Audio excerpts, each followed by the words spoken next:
What's up, y'all? Freakopotamus coming to you live from the ATL 3165 Main Street. Brownies Cleaners, the famous Prince mural of Atlanta on this dreary Saturday afternoon.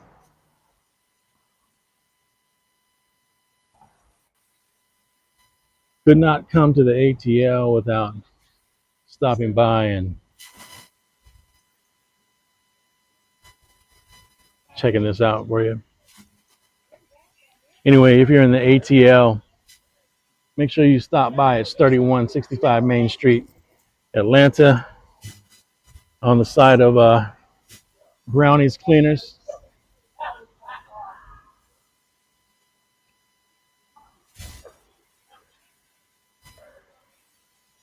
I think this was done the last year or the year before.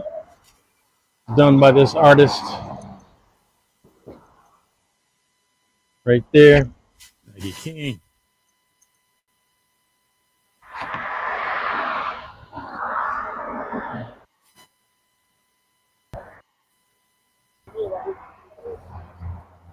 Very detailed.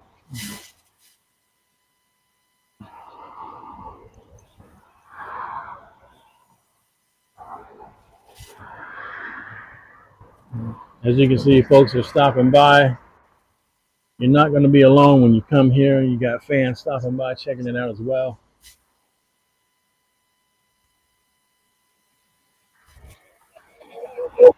You got the mirrored glasses, Prince's trademark. Got the silhouette of the piano and microphone era. You got the Purple Rain era, and you got the Under the Cherry Moon era.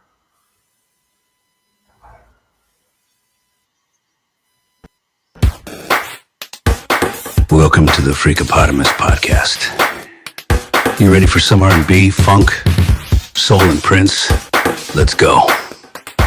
And now, your host, the real Russell.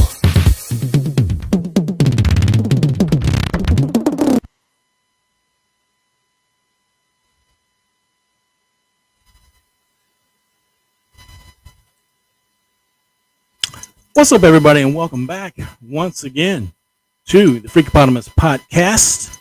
How's everybody doing today? We are the show where we bring you the voices that shape the sound of yesterday and also the voices that shape the sound of tomorrow. I am your host, the real Russell, and today we've got two treats for all the art and mural lovers out there, especially pertaining to music. Yes, we usually talk about music, but tonight it's about the art. As we all know, music and art go hand in hand. In lieu of my recent trips to see the incredible Prince murals in Atlanta and Minneapolis, I was so inspired by the art, I wanted to dig deeper into the minds and creativity of the artists behind the work. So with that said, today's guest is a true force in public art, transforming blank walls into vivid tributes that stop people in their tracks. Maggie Keane is a Phoenix-based muralist and courtroom sketch artist whose larger-than-life portraits of legends like Prince, David Bowie, and Freddie Mercury have become local landmarks. Her creative path has been anything but typical, studying fine art, painting billboards, running away to join the circus. I want to hear about that. Restoring historic carousels, sketching high-profile trials. Maggie's work doesn't just beautify spaces, it tells stories, honors icons, and captures moments that matter. Let's welcome the oh-so-talented Maggie Keane to the show. Let's see if we can get her in here real quick. There she is. Hello. Am I here? You're here. Can you hear me? Yes. Can you hear me? Yes, ma'am. Sure can. Oh, that's good. Thanks for joining us tonight. Thanks for having me. Yes, ma'am. Can't wait to hear the circus story. Oh, yeah, it's a good one. All right. Our second guest has shaped how we see music, art, and digital creativity. Sam Jennings is an award-winning art director, designer, and painter whose career spans collaborations with cultural giants like Prince, Pearl Jam, and David Bowie. For nearly a decade, Sam served as Prince's webmaster and art director, launching the groundbreaking NPG Music Club and creating iconic album art for Musicology and 3121. Beyond music, his bold, color-rich portraits and digital designs continue to merge fine art with cutting-edge technology. Sam's work proves that creativity has no limits, whether it's on a canvas, a wall, or a computer screen, or an album cover. Let's give a warm welcome to the incredible Mr. Sam Jennings. Hello. Hi, Sam. How are you, sir? Welcome. Good. Thanks for joining us tonight. Absolutely. All right. Thank you so much, both of you, for being here tonight, for taking some time out of your busy schedules. I've got to say that I'm really impressed with your body of work. I've physically seen your work in person. For Maggie, I just visited the incredible Prince Mural in Atlanta. For Sam, I visited Paisley Park in 2021, and was blown away by the influence mural that's there. And I know you've done a ton of other things. I know we talked on the side about beating people up with Prince, and I promised I wouldn't beat you guys up with Prince, but we'll get to all that later. And so we'll get into all that later. So if you guys are ready to get into it, we'll go ahead and get into it. All right. All right. I think what we'll do is we'll try to bounce back and forth between the two of you so that we can kind of equally share your journeys to fill the time space. And I think we'll also go ahead and we're going to open up the phone lines tonight for anyone that wants to call in, show love, or ask questions. And we'll start off with the both of you guys. So could you kind of walk us through your early life and how you decided to pursue art? For me? Anybody who wants to go first, it's fine. Okay. Well, I always drew and used to get in trouble for doing that in school. And when I was really young, I thought everybody did it. So I didn't think there was anything unusual about wanting to draw a lot. Learned about that later on, that not everybody likes to do it or can do it. So I just drew and drew and drew. And then once I found paintbrushes, I just painted and painted and painted. Anything I saw, anything I could, like landscapes would intrigue me, animals always. Didn't get into people until later. They seemed a little daunting to me, and then I started doing people. Okay. So this started out at childhood, or when did this come about? Yeah, childhood. I was, a doodler and crayons and paints and everything. I was always really interested in those things. And as I got older, I just really felt this urge, and discovered that I had this urge just to keep on drawing. Like a lot of people they want to do math, or they want to do sports, they want to do music. I wanted to do drawing. Very nice. What about you, Sam?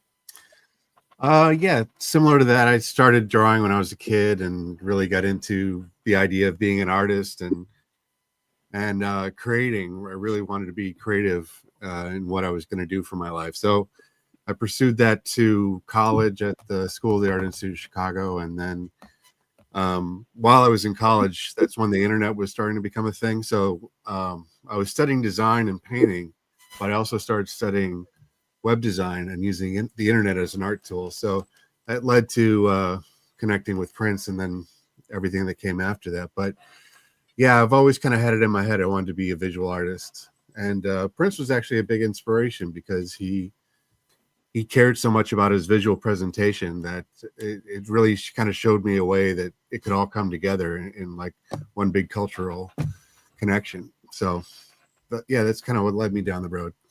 Okay, awesome. So you mentioned some of these things before, but based on my research, you can correct me if I'm wrong on anything, but you said you were born in San Francisco, raised in Chicago, correct? Correct. Okay, and studied at the Art Institute of Chicago. It's ironic. I studied at the Art Institute of Pittsburgh as well, so we have something in common there. Yeah. So how did those environments influence your early creative development? Well, I think being in a school environment it kind of exposes you to a lot of different ideas, a lot of different ways of doing things, but it also exposes you to how the world perceives art and how the world looks at artists themselves, because you really kind of put into that world and show them what it's like. And fine art wasn't really going to be my thing. I really got into the whole design thing. I really got into communicating with design and sharing that way. So that's really what led down using computers and Photoshop and all these things to really delve into these ways to use it as not only an art tool, but as a communication tool. Okay. So you're both celebrated for your art and your murals of music icons like Prince and David Bowie and some others. What draws you to these particular figures, and how do their personas influence your mural design or your art designs?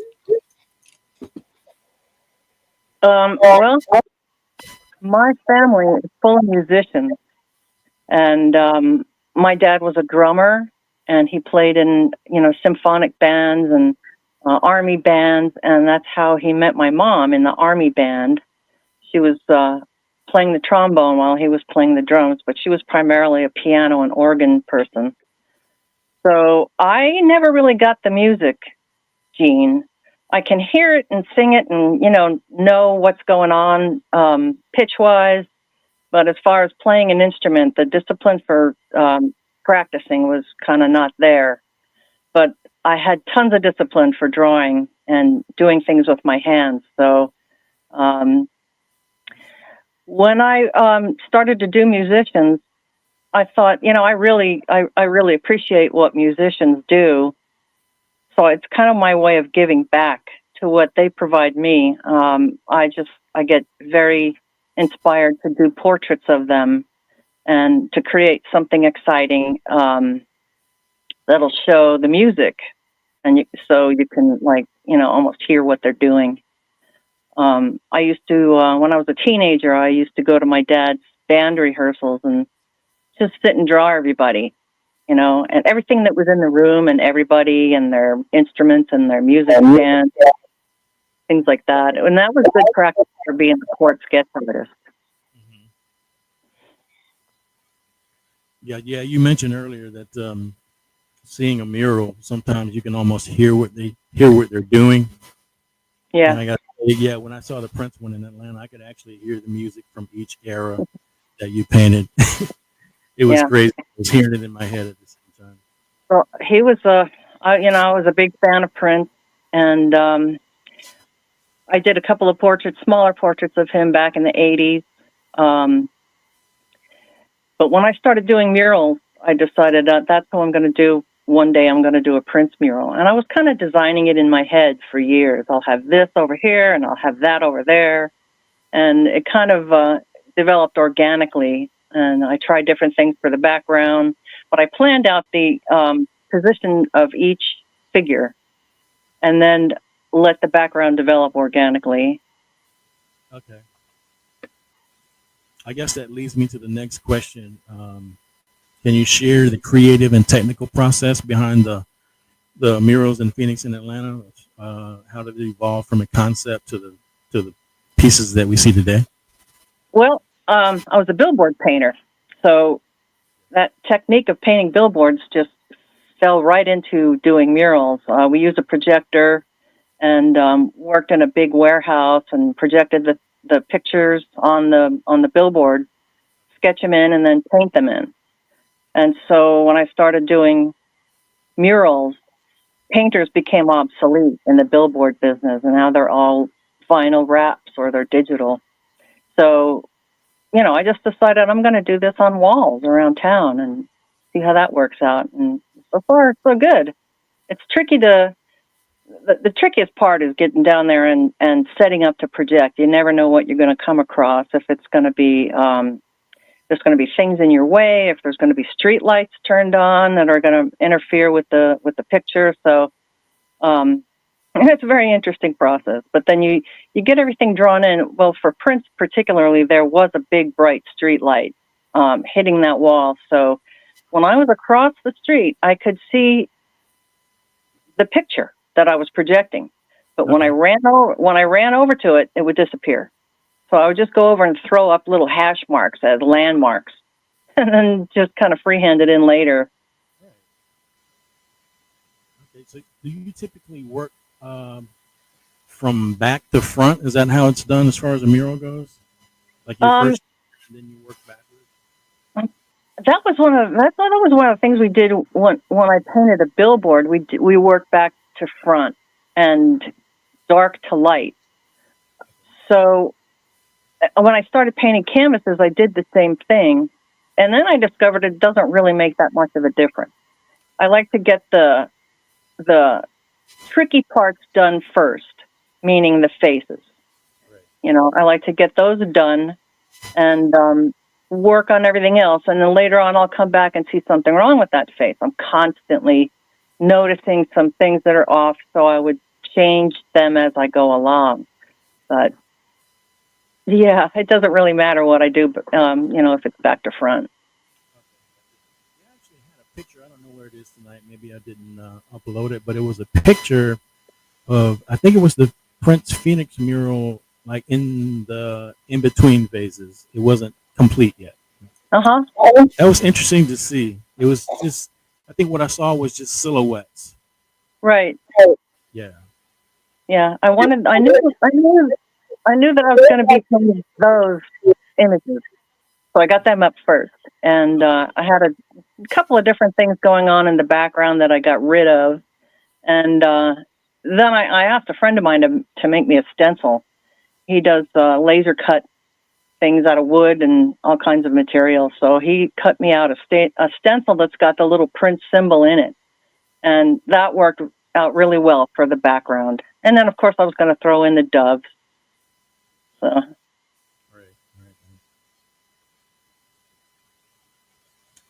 Right. So for the both of you, looking back, what art or mural are you most proud of, and what emotions or messages were you hoping to capture? Want to go first? Sure. I'd say the thing that I'm most proud of visually would be the 3121 album cover.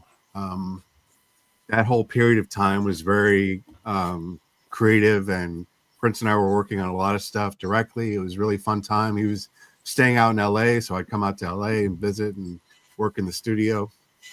So it was really that's it. It was a really great time. And it was interesting about the cover is that the photo was taken just kind of randomly.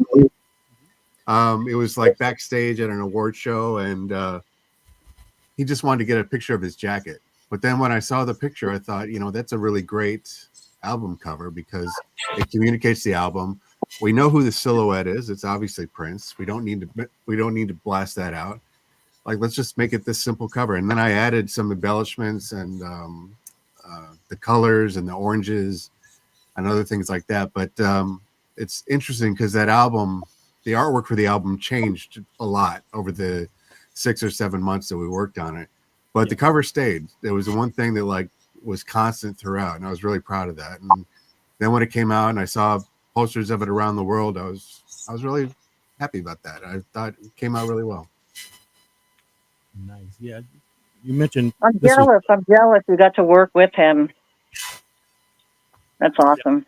Yeah, it was he was a really great person to work with as a visual artist because he thought about those things, but also he had a very clear vision on kind of the ideas that he wanted to express. Like I always say that if he knew Photoshop as well as I did, I wouldn't have had a job because he had ideas. He had things he wanted to see. And so for me, that was really great to just articulate his vision and, work together that way. It was a really good working relationship. Yeah, besides his music, I really loved his music. How you can't not dance to it. But visually, he was just incredible. And all the colors and all the textures, I just love it all. It's the lace and all of the shiny things. It's all really, I like a challenge. So I just really got into that. Yeah, you can definitely tell he was very visual and cared about the visual as much as the music. Yeah. And he was definitely a perfectionist. Did he kind of give you some leeway as far as the creativity goes, or was he kind of in control himself? I was a little bit of both. It kind of depended on the project. There'd be times when he'd say, I have an idea for something called Lotus Flower, so put together some ideas based on that. And so I would. Or one time he told me he was working on a jazz album. He said, make the cover look like jazz. And I said, okay. And then that's kind of all he gave me. So I worked on some ideas, some art that I liked, and showed that to him. But other times he was very directed. He had a very clear idea of what he wanted. And we would sit together. He'd sit over my shoulder. We'd go through fonts together. We'd pick colors together. He was very involved. So I really appreciated that, because not all the artists I've worked with have been that involved in the creative process. Yeah. He knew what he wanted. Yeah. What about you, Maggie? Any murals that stand out for you? Well, the Prince one is my favorite, the Phoenix Prince one. And then I think the Atlanta Prince one is my second favorite. And then I think the David Bowie one is my third favorite. And the other Prince mural, the one head, I think that's my fourth favorite. Yeah, they when I did the David Bowie mural, it was right after he passed away. And this wall is right down the street from my house. And the person living in that house was a friend of ours, our neighbor. He asked me if I'd paint something on the wall to keep it from getting tagged. So I said, sure, but I didn't know what I was going to do. For the longest time, I didn't know what I was going to do. And then when he passed away, there was no other choice of what I was going to do on that wall. I'm going to do David Bowie. He's another visually interesting guy too. Yeah. Mm-hmm. Yeah, I was looking for the actual picture. There's some Bowie right there. Let's throw that Oh, yeah. I recognize that. one. So this was done totally on the computer on my Wacom tablet. Yeah. I'm like, I didn't do that. So using a stylus and Photoshop, That's cool. I made that. Yeah, I'm totally old school. Paintbrush in my hand. Done a lot of that too. Yeah. Yeah, I prefer it. Yeah, the one thing I like about doing things digital is it's less messy. Right. The messy arts, there's the cleanup and the getting Absolutely. ready. It's a process. Yeah. But digital, I can just jump in there and knock something out. But yeah, Right. painting's definitely, I wouldn't have been able to do it without the painting background for sure. Yeah. There's one of Maggie's Bowie designs. That was done for a fundraiser for the local radio show that plays the coolest music in the world.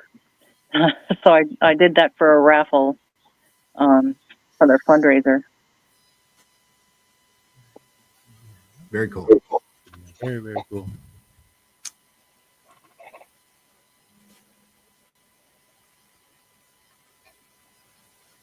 All right, Mr. Sam, what first drew you to blending fine art, especially oil and digital painting, with cutting edge digital expression?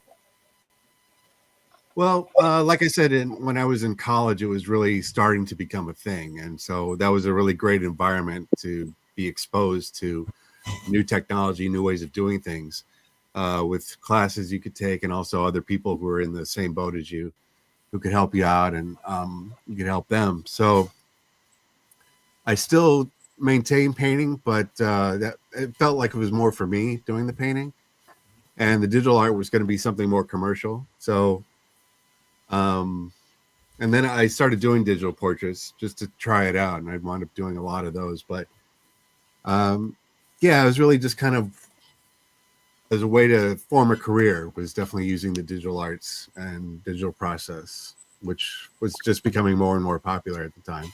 Yeah. These are absolutely incredible.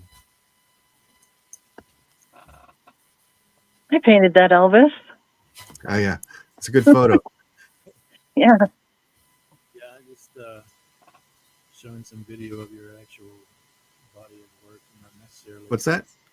I'm just showing video of your actual body of work, not necessarily the Cool. digital painting.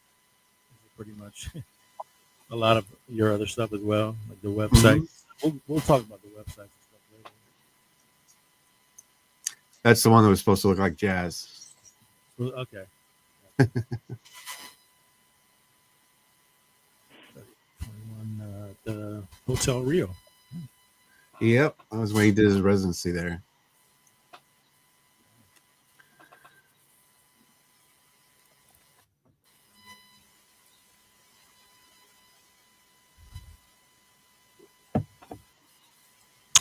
Okay, So Maggie. you're, Go ahead. I said, so you're the guy. I'll have to get permission from you if I use one of your photos, huh? Yeah, a lot of the photos were taken by Afshin Shahidi and Steve Park, so I got to give credit Yeah. to them for those for really great photos. Amazing photographers. Yeah. So Maggie, reflecting on your journey, you mentioned you were a billboard artist as well. Mhm.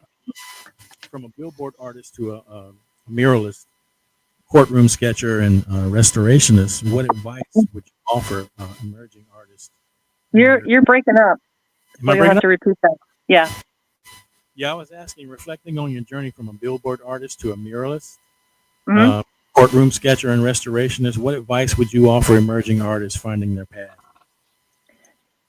Not to get discouraged if you're not happy with something you're doing and you want to stop doing it. Don't. Just keep doing it. Just keep going. If you feel that urge to do it, just keep doing it.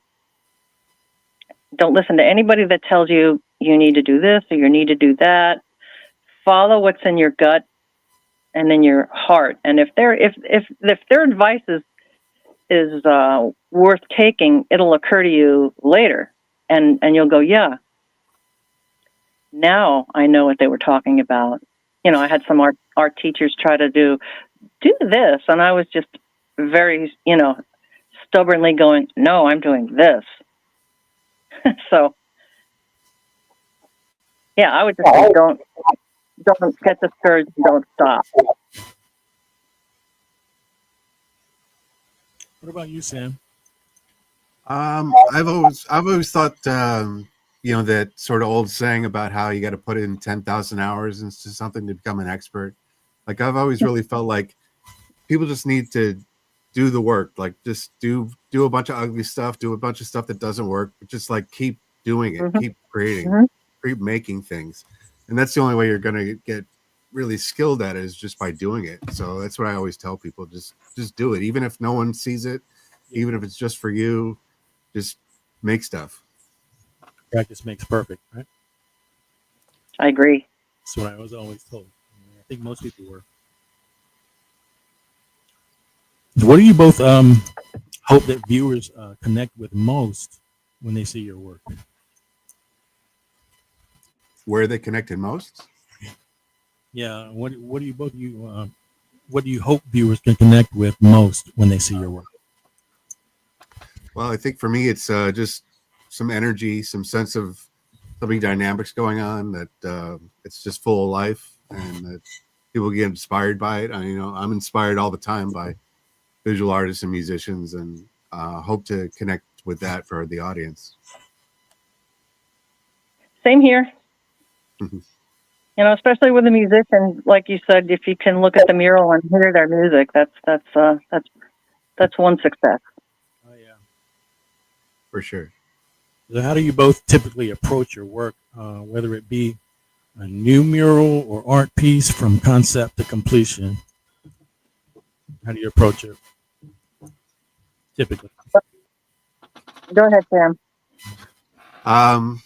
Well, there's a lot of sketching out. There's a lot of trying things. There's a lot of kind of A/B testing, like looking at one version versus another version, see which one works best.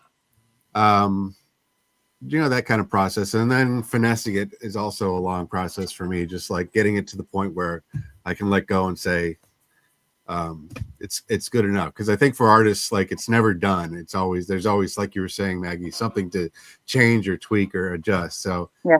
At some point you just have to let it go and say it's done. When that time rolls around, I feel it. I feel that I'm done. I just come to that spot where it's like, okay, I'm walking away. But the way I do it is, it takes me a long time to do a bunch of sketches. So what I do is go on the computer and I look for images that I like, images that represent the person or the place or the animal or whatever the best. If this face is better than that face, I'll take that head and put it on a different body. And because I like that pose better, or I like those clothes better, and I'll move that arm. I'll get another picture of another arm and put it in there in such a way that it just changes. It's like nobody took that picture. Several people took several pictures, and I busted them up and made another picture out of them. So then I just arrange things on the computer and I move things around to get them to, occupy the space,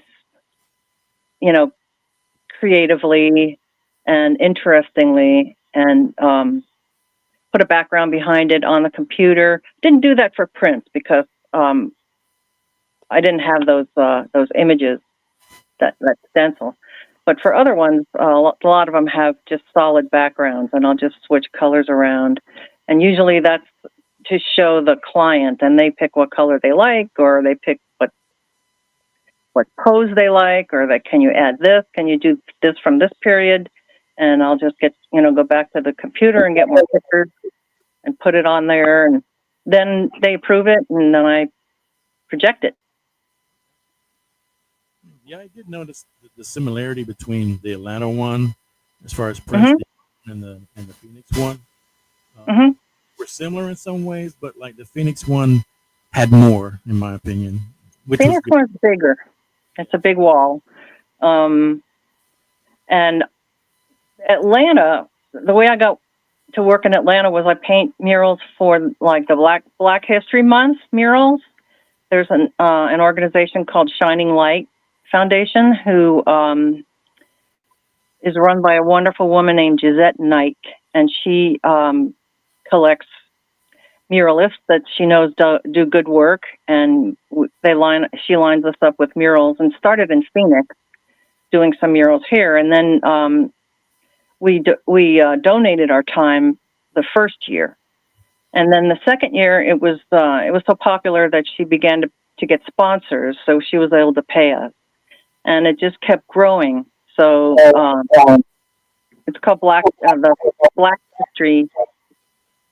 I Am Black History, or Black History Matters, is usually on the murals themselves, and the Shining Light Foundation is stuck on there too, for reference. But the people in Atlanta, I went over there to work on the Prince one was the first one. She started to branch out and have murals in Los Angeles, Atlanta, and Dallas. So she said Atlanta wants a Prince mural, and they want very similar to what you did in Phoenix. Definitely with the mirrored glasses. So I put a design together to fit that wall, and worked out pretty well, I thought. Definitely. Everybody seems to like it. Absolutely. But somebody did steal the glasses last year, but they were replaced. Can you guys hear me? I suppose that is an issue with public art, dealing with potential defacing and stuff like that. The public, yeah. The David Bowie wall got tagged a few times, and I took care of that. Prince got a little small tags, but lots of them, and I took care of that as well. Check. I hear you. I've lost audio. Uh-oh. Can anybody hear me? Yes. I can hear. My mic is dead. Is it dead? No, I can hear you. Okay, awesome. Hopefully this will show up in the interview as well. Yeah, I can hear you, but there is a lot of interference around your voice. Really? Wow, it's very quiet here. That's odd.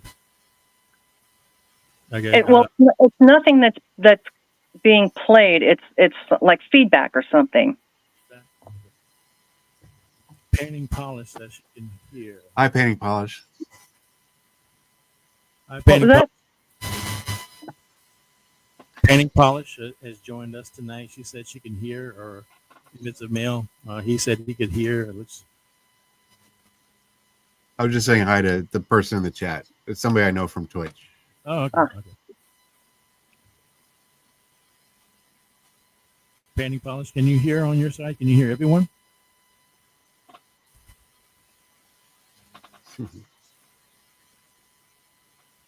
My mic is showing absolutely my mic level. Okay, there it is. My mic level is back. Okay. Joys of going live. Yep. Yeah, painting polish is high again. I back some.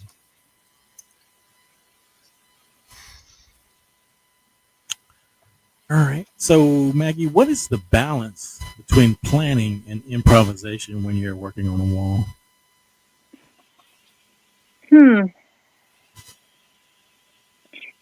Kind of 70 to 25.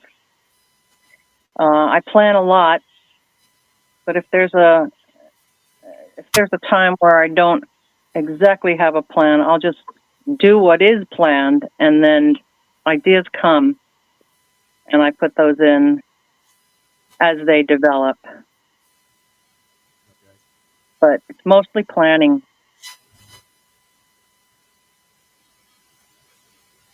Nice. Can you walk us through your choices of materials, your paints, and your techniques? My materials? Yes. Well, like I said, I'm pretty old school. I use exterior latex paint, acrylics. Nova Color is a really good brand of acrylic paint. Really vibrant colors, and anything as far as paintbrushes go. Just the cheap ones to the really expensive ones, and rollers and things like that. I used to spray a lot when I was doing billboards with the big spray guns. I don't do that much anymore. I use the spray gun for clear coats, but I did use a lot of airbrushing when I was restoring the carousel with horses.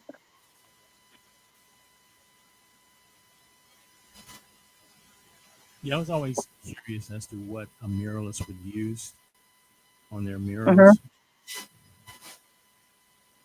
Well, lots of people, use aerosol, and that there's a lot of spray, a lot of really incredible control they can get from their spray tips. For me, I don't like the fumes, and just holding your finger in one position like that. When I was doing a lot of airbrushing, my finger would get stuck like that, and I'd kind of have to work it out. But I just use the basics. Gotcha.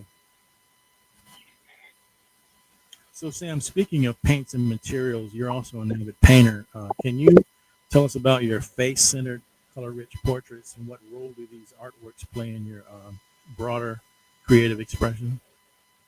Sure. So, like for my personal paintings, I started out with acrylic and then I moved on to oil. So they're all oil-based. But I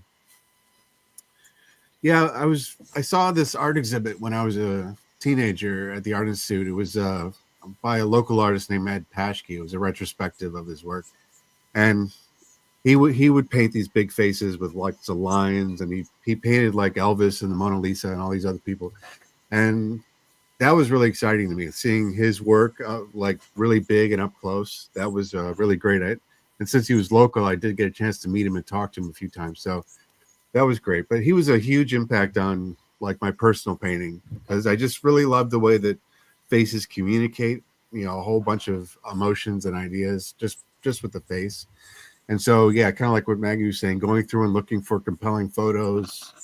I use a lot of royalty-free images so I don't get in trouble. So just finding those photos that you look at and you just go, that there's something there. There's something really exciting. And that's the planning process. And then what happens from there is really kind of improvised. I do a lot of improvising as far as like the painting goes, because I'm not really sure exactly what's going to happen, but I have an idea. But then I just kind of try things and retry things and just try to get it to something that I like, and then I can finish it.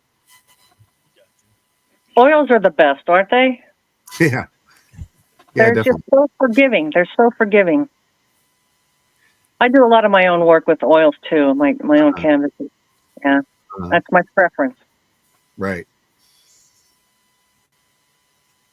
So, Maggie, where do you find your inspiration for your mural subjects and themes? Or do people approach you about them first? Well, like I said, I wanted to do a Bowie wall. I wanted to do a Prince mural, and then people would come and ask me if I could paint something on their walls, and it would be their ideas. Very rarely did somebody say, "Do what you want." I kind of need to know what you would like to see, and then I would put something together and have them look at it, and they would send me pictures that they like, and I would work that in. But yeah, it's kind of a collaboration. Okay. But when I see, like, I'm struck by visual things that just sort of jump out at me, like a juxtaposition of a strange, like a car fender against this back, this concrete wall, and with that telephone pole, and the design will just jump out at me, and I'll think I would like to paint that, and I'll usually pull out my phone and take a picture of whatever it is, and maybe someday down the road I'll paint it. Very cool. All right. So, Sam, I know we said we wouldn't beat the people up with Prince tonight. We talked about Prince a little bit earlier, but let's talk about the Prince era for just a minute. You spent a lot of time working closely with Prince as his webmaster and art director, helping launch the MPG Music Club and packaging landmark albums like 3121, Musicology. What was that experience like creatively and personally? Can you walk us through that period? How did that opportunity present itself, etc.? Working with Prince, how that happened? Is that what you're asking? Yes. Okay, got it. Well, I was doing websites as a career early on. This is like the late 90s. So it was when the first internet bubble was happening. There's a lot of excitement around the internet. And also it was a time when musicians were kind of scared and record labels were scared of the internet because of Napster and people downloading. And there was all this fear that it was going to ruin the whole music scene. And people still argue today whether it did or not. But I started looking at websites and different artists that were doing different things. And being a huge Prince fan, I started my own Prince website that I wanted to connect with other fans with. I connected with a lot of Chicago fans. We used to throw parties and get together. And then I just kind of knew the people were doing the website before me and got connected to them to work on a new project.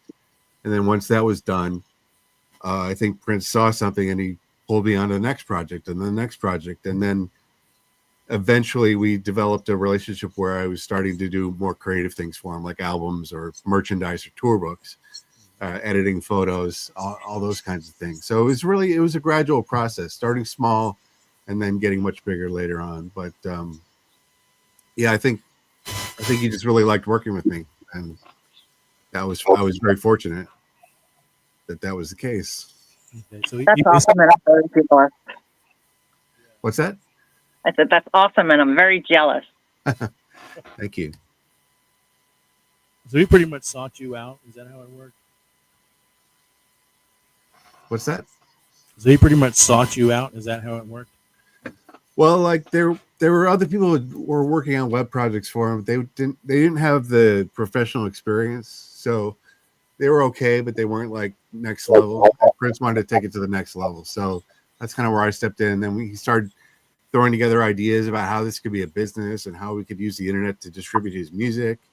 We could make our own music service. We didn't need to rely on anything. And this is like 2000, 2001. So this is really early, like even before iTunes was happening. Prince had this vision of distributing his music online, circumventing a record label. And that's what we set out to do.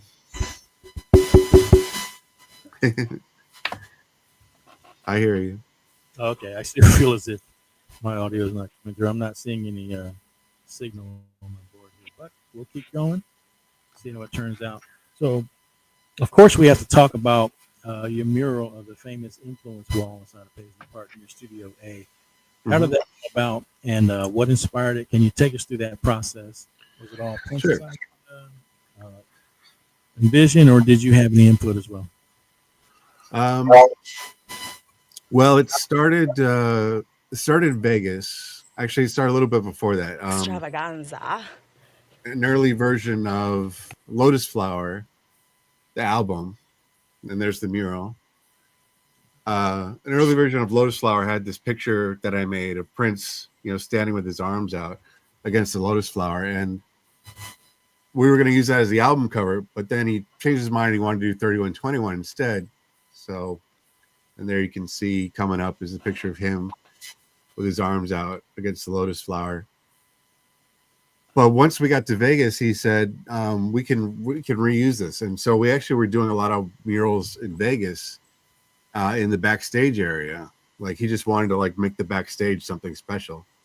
So I was designing a lot of things. It was one of the things that was influencing us was the Frank Miller comic Sin City with the high contrast black and white images. So we thought, let's just take a bunch of influences, and he gave me a list of who to get, of people that inspired him and also people that he went on and inspired through their music career. And so on the right side, you've got people that inspired him, and on the left, you have people like Wendy and Lisa and others that were inspired by him. And I was just literally searching on Google, just finding images. So none of that is free from copyright or any of those things. And I think that's why they haven't released it or made a poster out of it. It's just something private in Paisley Park that people enjoy now on the tour, because it was done in probably 2007.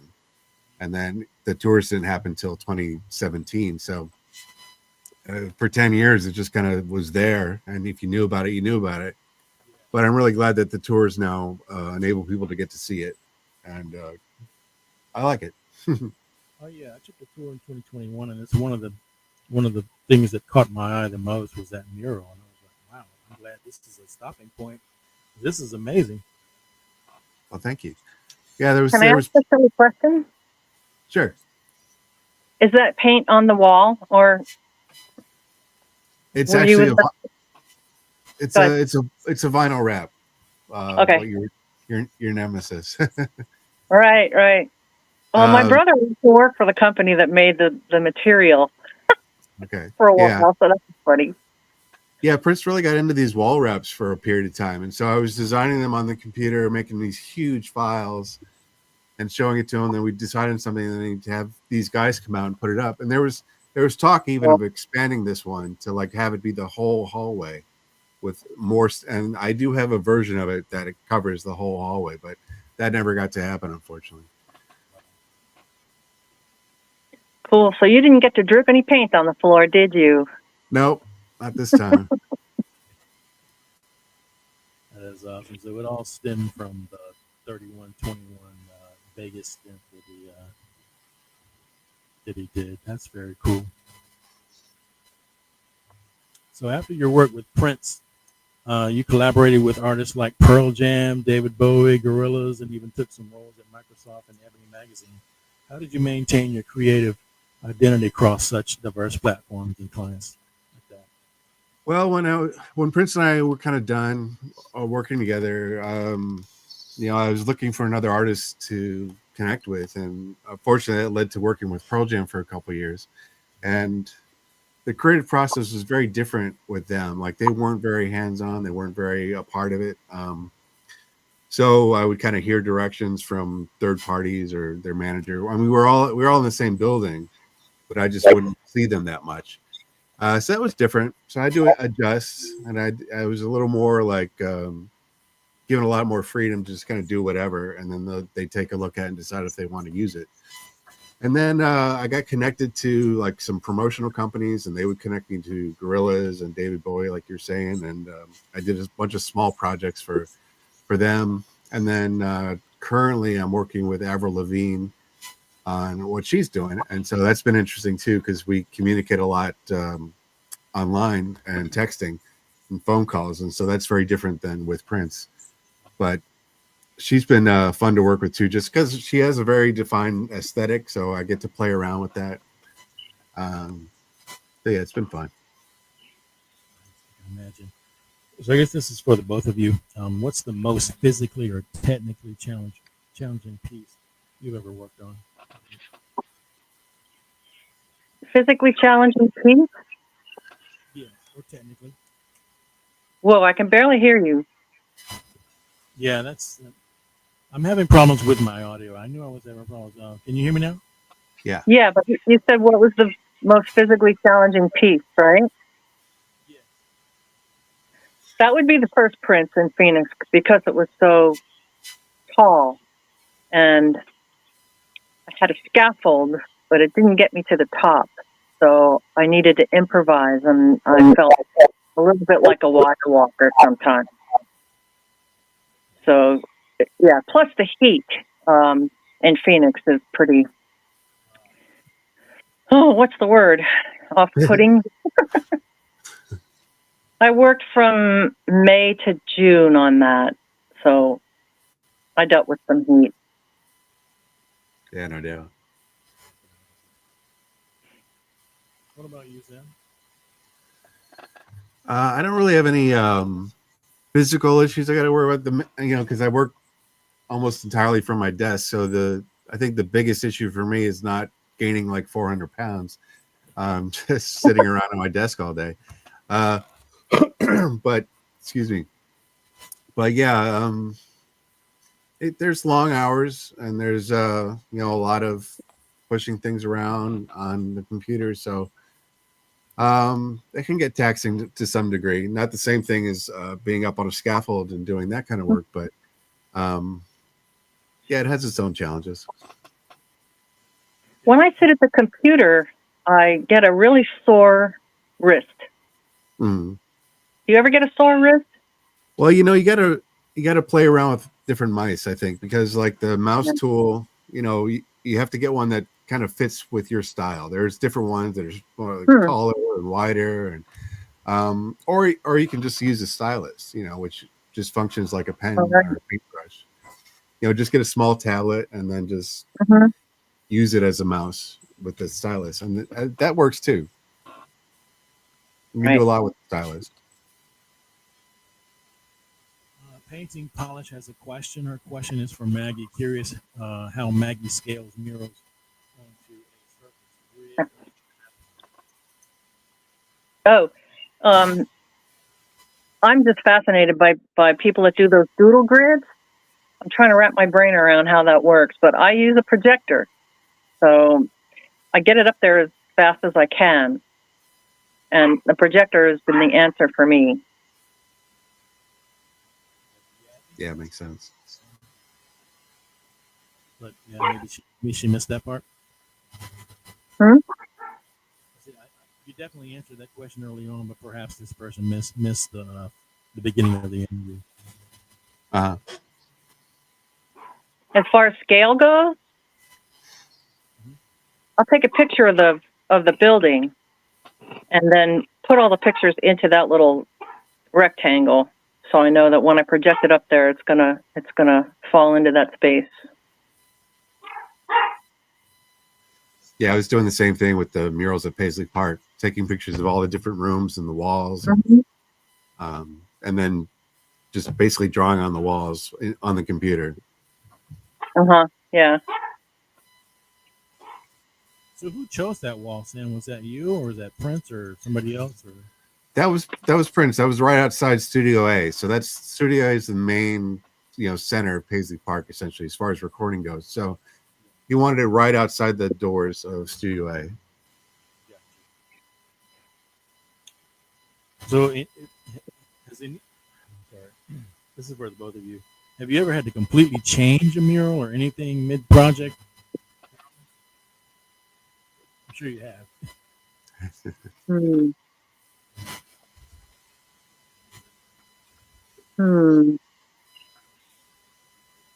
I don't think I have. Okay. Maybe something will occur to me later. I'll remember something later, but I can't think of. Oh, usually when it's projected up there, that's what it's going to be. What about you, Sam? You ever had to change anything? Oh yeah. Yeah, like I was mentioning about the Lotus Flower album, we did a whole package for it, photos, design, everything, and then he's like, "No, I don't want to do that. Let's do 3121 instead." So I just kind of had to archive Lotus Flower and put it away, save the images, which wound up later in the inspiration wall. But yeah, there's a lot of stuff that I worked on with him where he just kind of wanted to see ideas and he just kind of wanted to play around, and maybe it was going to get released, maybe it wasn't, but he had me at his disposal so he could just try stuff. So there's plenty of things that I have digitally that have never seen the light of day publicly. So maybe one day I'll open a museum. Yeah, that'd be nice. I'm sure you've got some treasures that no one's ever seen that they would love to see. I'm sure. Yeah, definitely. Can either of you share a behind-the-scenes story from one of your most memorable projects? Something behind the scenes that would be This interesting. one's for you, Sam. A behind the scenes, what's that? Yeah, it's. I was asking if you could share a behind-the-scenes story from one of your most memorable projects. Well, I guess for me, the most memorable thing is Prince really, over time, as Prince and I grew our friendship, he wanted to meet my family and he wanted to meet my wife and my young daughter, who was, a toddler age at that time.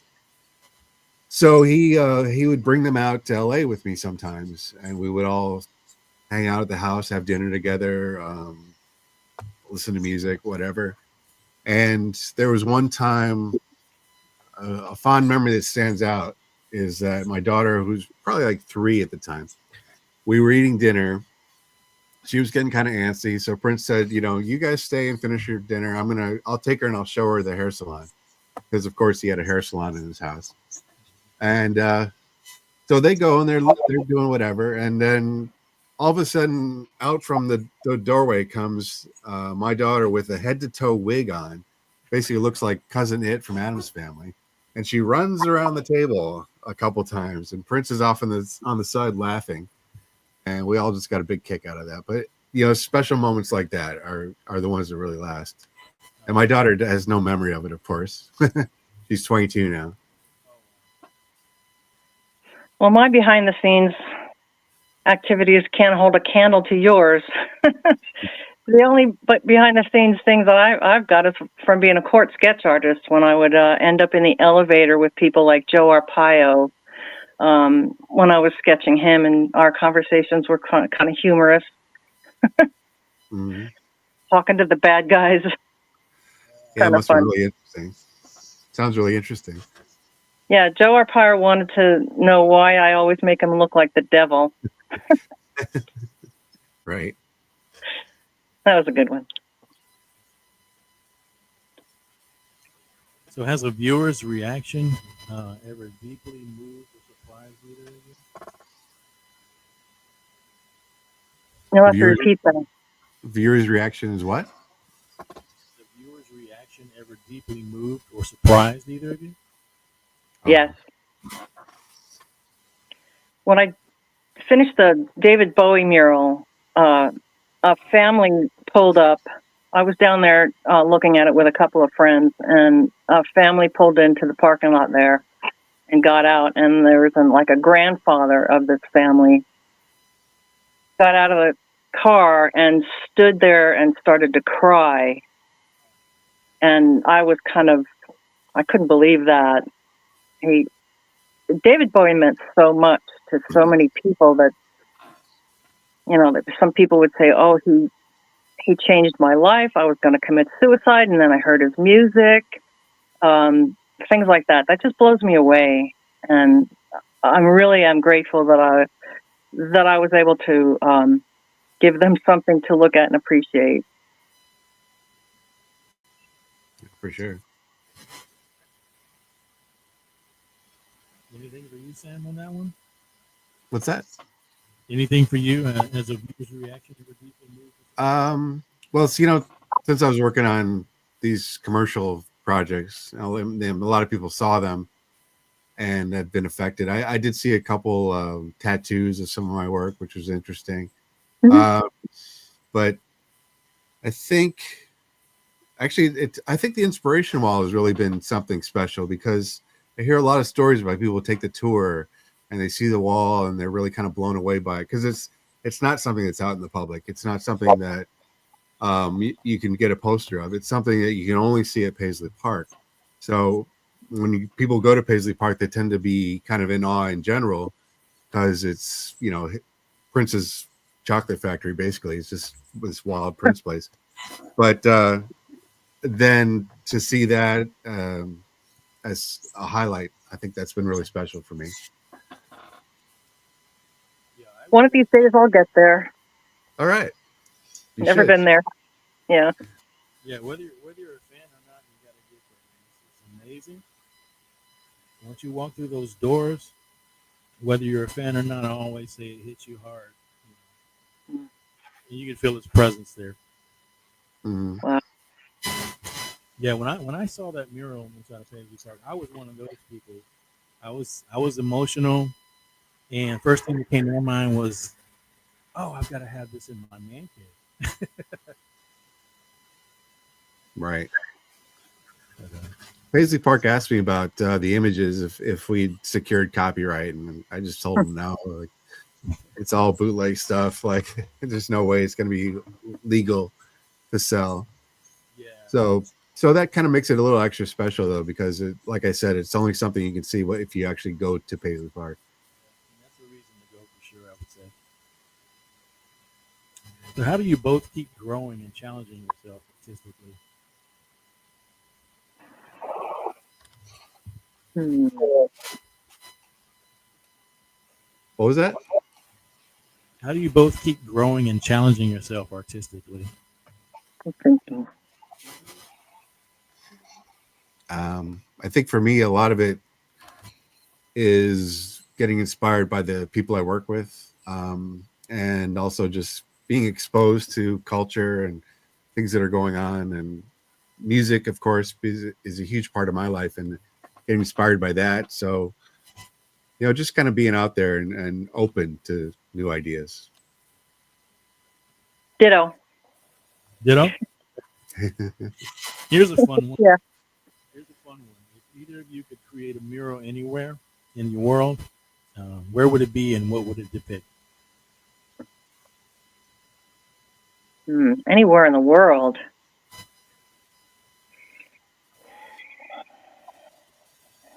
That's a hard one. I wouldn't mind going to Hawaii and painting a nice undersea water mural. Yeah, That would be nice. That would be. yeah, definitely. There would only be one way to see that. If you go under, right? That'd be cool. Yep. Snorkeling, it's the best. I have not tried it.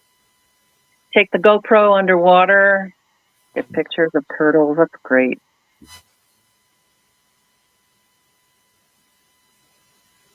Anything for you, Sam? Where would you like to see one of your pieces in the world?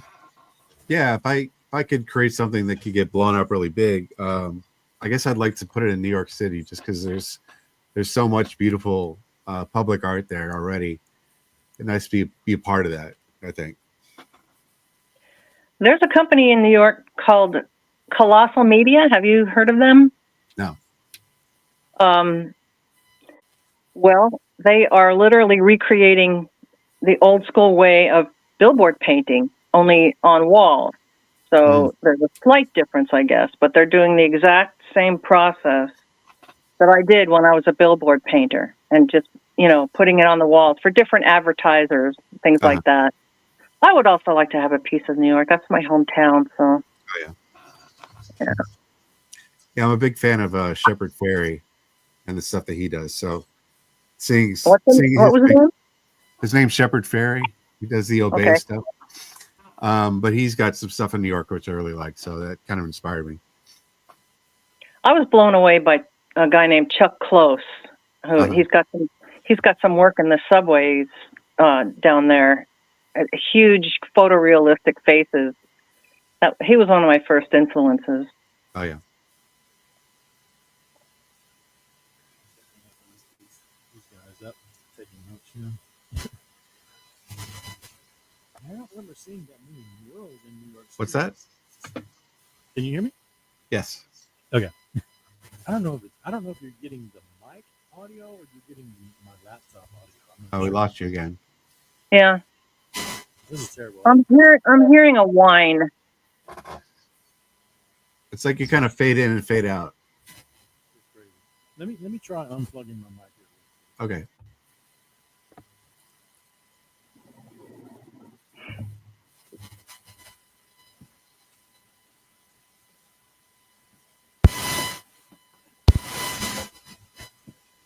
Check. I hear you. Can you hear that? Okay. It's still got that whine. I don't know what's going on. I get a surprise every time I do a new show. It's a new surprise. Yep. Yeah, I was gonna say when I was in New York, I didn't see a lot of murals. Maybe I was in the wrong area. Possibly. Yeah, I did see. Maybe you didn't know there were murals because they were just advertisements. You know. If you go down around the arts district and places like that, there's a lot of really huge art murals just for art, not advertising vodka or anything. Mm-hmm. Yeah. I know there's an art district in Miami, which is really cool to see. I've seen pictures of that area. That's amazing. Sam, I think I read somewhere you drew inspiration from Prince's dedication to creativity without limits. How does that continue to guide your work today? Well, another great part about working with him is that he gave you opportunities to try different things, try new things. So, for instance, he was between photographers. He said, "Well, why don't you get the camera and see what you can do?" So I got to do a photo shoot with Prince, just kind of for fun. And those photos have never been released. I have them, but they haven't been put out to the public. But it's something he gave me the opportunity to do. And then he found Afshin, who did a great job for him. But at least he let me try. At least he let me do it. And there was talk of like maybe working on a video, doing some video stuff. So there was a lot of room for growth. Basically, he just saw creativity as something in and of itself, not strictly connected to one medium, not strictly connected to one channel. So I really appreciated that for sure. Very nice. So the big question is, what's next for the both of you?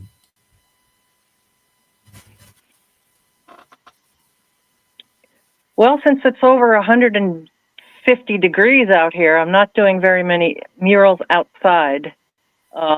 But coming up, I have a mural, and I believe I was just contacted about an indoor mural that should be nice to do in this weather. Definitely. So yeah, life goes on. Life does go on. What's going to be the theme of that mural? Do you know? Sorry, what was that? What's going to be the theme of that mural that's coming up for Maggie? Me? Yeah. In September, I'll be doing an Emmett Till mural for Shining Light Foundation. I did a design back in January, and I have a couple of changes to make to it. Emmett Till's family was looking at the design, so that's what I'll be doing in September. Looking forward to that one. What's that? I'm looking forward to that. Can you hear me? I missed that. I was just saying I'm looking forward to the new mural that you're going to be doing in September. Still didn't get it. Sorry. Yeah, I was only saying that I'm looking forward to the mural that you're going to be doing in September. I can't hear anything. Can hear that. Yeah. What about now, Maggie? But yeah, I feel better. Okay. Yeah, I was only saying that I'm definitely looking forward to the one you're doing in September. Oh, yeah. Hopefully it'll be a little cooler, but not by much. What about you, Sam? What do you have in the future? Sorry, can you repeat? I think you said, what about you? Oh, okay. We just finished a big tour with Avril Lavigne, so there's a lot of creative stuff to do for that. She's back home. She's probably taking a break for a little while, but hopefully there'll be a new album soon. I worked on the last two, so getting to work on that project should be a lot of fun. I hope that happens sooner than later. And then I also work at an agency here in LA, so I keep myself busy with that too. Are you doing web work or graphic design work for those guys? Web work, what? I was just asking if you're doing web work or the graphic design work. This is awesome. I'm sorry, guys. Very low. The sound effect mode. Hi, Gemini. Well, test. Yeah. Test. Look. There you go. I don't think any of my audio came through tonight. I just realized I had the 48 volt button off. Oh, yeah. Yeah. Joys of going live. Yeah, this is going to be something to see on the playback, man. It may be a keeper, it may not. Oh well, you could overdub your questions. Yeah, that's going to be difficult to do, but yeah, that's a thought. Well, we can do it again. Yeah, we can do it again. Sure. I've got somebody joining in late. DJ Gemini. Dang, I missed it. Yeah, he's another friend of mine from Twitch. Okay. His mic is not working correctly. Yeah, we just figured that out. Yep. Gemini's a really talented professional DJ. Okay, awesome. What's up, DJ Gemini? Thanks for joining. Well, now that we figured that out at the very end of the interview, That's a whole lot better. Yeah. I don't know what I was thinking. I've been looking down my board all night. I'm like, what could it be? What could it be? What could it be? Oh, wow. The 48 volt button, as always. Okay. Live and learn. Yeah, joys of going live without a net. Gotta love it. Wow. Well, we will see what we get and hope for the best. But I think that's going to put us at the finish line, guys. I really appreciate you coming on tonight. How can the audience stay connected with you and support your work? Where can they find you guys online? They could find me at samjennings.com or on Instagram, samjennings3000. Those are good. Okay. And I'm on Facebook and Instagram. Instagram is at Maggie Keane's Art with a Z, Z-A-R-T. And if you look me up on Facebook, I have a whole section of murals and art in my profile. All right. Nice. Wow. I'm really bombed about this audio. We will move forward, see what we get. Maybe we can do it again if it didn't take. But anyway, that wraps up today's conversation with the incredible Maggie Keane and Sam Jennings. I hope you guys enjoyed hearing their stories, insights, and creative journeys as much as I enjoyed sharing them with you. If you were inspired by what you heard, be sure to follow their work and continue supporting their art. So once again, guys, I thank you so much for joining. I'm going to drop you out real quick, and I'm going to go over some some music news, and then we will talk to you guys later. But thank you so much again for joining, and we'll stay in touch. Well, thank you, and it was great meeting you, Sam. Great meeting you too. All right, guys. Bye-bye. Have a great night. Bye-bye.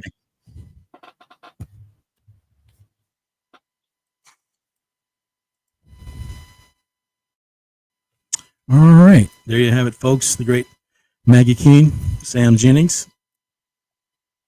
Speaking of art, I don't know if any of you guys were paying attention to Sheila E.'s social media page, but she's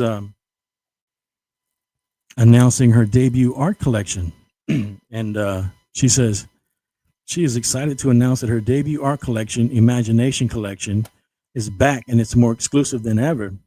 This collection features 7 stunning, one-of-a-kind pieces, each created through a powerful live drum performance and enhanced using cutting-edge light-based technology.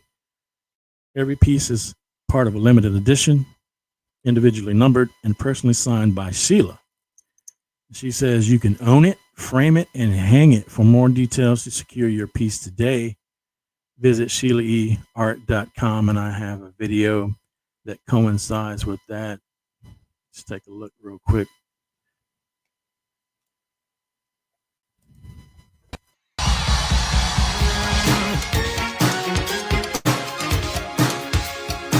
She's got big thoughts, big dreams, and a big promise waiting today. Hi, this is Sheila E., and I want to thank you for signing up early. I hope that you enjoy this amazing gallery.